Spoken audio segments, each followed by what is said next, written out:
The Raiders are making moves. Let's get into it.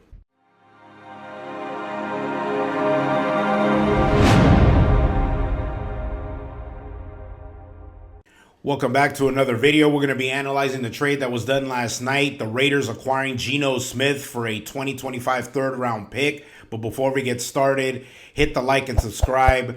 We want to be able to continue to make good content. I want to be able to continue to make good content. I'm going to be consistently trying to get some more videos out there. But let's get started. Last night, the Raiders acquired Geno Smith for a 2025 third round pick. This is huge. I really like this trade. Let's get into what this does for the Raiders. So immediately, Geno Smith comes in and he's going to significantly upgrade the quarterback position. I mean, for years, the quarterback position for the Raiders has been awful. They've been in the bottom 4 or 5 in all statistics from that position. But Geno Smith comes in with a couple of 4,000-yard passing seasons, but about 2 or 3 of those is high in completion percentage. Probably the only knock on him last year was a lot of red zone interceptions. The second thing that is also does is that it reunites him with Pete Carroll, who gave him the starting position after Russell Wilson was traded to Denver. So for the Raiders, I like this a lot. And then the third thing it does for the Raiders, it gives flexibility in how they're going to go in picking their first round pick. Do they still go after Shedeur Sanders? In my opinion, I still think they should go after Shedeur Sanders, but they have flexibility now because if they intend to sign him to more of a 3-4 year deal, then maybe Shedeur Sanders is off the table and they address other needs like the running back position, since they were last in rushing as far as the running back position is concerned, or could they go in a different direction as well? But for the Raiders, I love this a lot. I think it's going to give a significant upgrade. There's definitely going to be more experience there.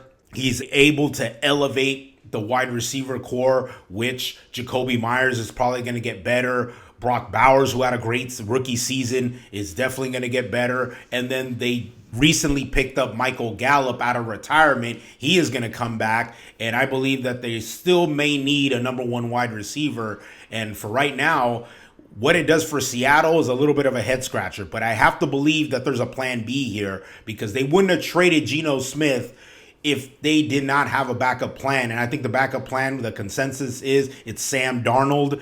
So if Sam Darnold is the guy that's going to be coming to Seattle, then I see what they did. But it all depends. They could not come up with an agreement with Geno Smith on a contract extension. I mean, he was currently making $25 million, which basically is one of the bottom end for a quarterback of that quality.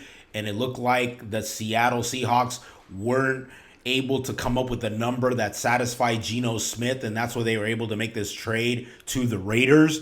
But for Seattle, if they're going to go after Sam Darnold, we're going to see what that contract looks like. If they end up paying more money to him than to Geno Smith, then I would be scratching my head on that, because why couldn't they give that money to Geno Smith? But we'll find out in the next coming days to see if Sam Darnold will be coming to the Seattle Seahawks. That's what everybody's theory is, and that's probably my theory if that's the backup plan. Because if they fail in obtaining Sam Darnold, they're in trouble. They got no quarterback. They just released Tyler Lockett, and now DK Metcalf is requesting a trade. So Seattle looks like if they don't get a quarterback, they might be on a full-blown rebuild.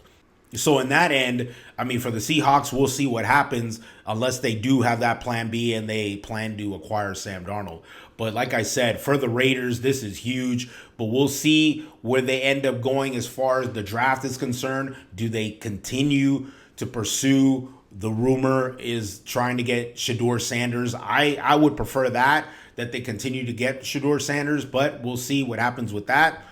Other moves that they made, Alex Kappa, a lineman from the Cincinnati Bengals, signed for 2 years, $11 million. So that fortifies their offensive line. So I definitely like that as well. And then days before that, they also extended Max Crosby, which was huge, making him the highest paid non-quarterback player in NFL history so far. So what do you think? Do you like this move for the Raiders? Raiders fans, comment. Make your comments be known. Do you like this move for the Raiders? Do you also think that Shedeur Sanders should be on the radar for the Raiders? What other moves can they make? Should they go after a running back? Genty from Boise State. Should they go after him and solidify the running back position since we lost Josh Jacobs to the Green Bay Packers? So make your voice be known. Like and subscribe to the channel, and then we'll see you next time.